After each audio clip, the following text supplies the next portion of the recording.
మోడీ గారు independence day speech రోజు GST next generation reforms తీసుకొస్తామని చెప్పి చెప్పుకొచ్చారు. ఇది దివాళీ టైంలో ప్రజలకి దివాళీ గిఫ్ట్గా ఇవ్వనున్నట్లు కూడా ఆయన ప్రకటించారు.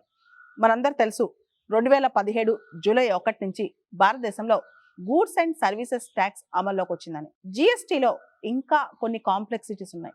జిఎస్టి ఈ పన్నుల మోత వల్ల చాలా మంది ఇబ్బంది పడుతున్నారు. దీన్ని సరళీకరణ చేయడానికి, రేషనలైజ్ చేయడానికి ప్రస్తుత ప్రభుత్వం కసరత్తు చేస్తున్నట్టు తెలుస్తోంది. దీని మీద అనేక కథనాల ప్రకారం ఈ స్లాబ్ రేట్లన్నీ కూడా లిబరలైజ్ అవుతున్నాయంట. ముఖ్యంగా ఏదైతే ఇప్పటి వరకు 12% స్లాబ్లో ఉందో అవన్నీ కూడా 5%కి వచ్చేస్తాయంట. ఇప్పటి వరకు 12% జిఎస్టీ ఉందో చాలా వరకు 99% ఐటమ్స్ అన్ని కూడా 5% జిఎస్టీ స్లాబ్లోకి వస్తాయంట.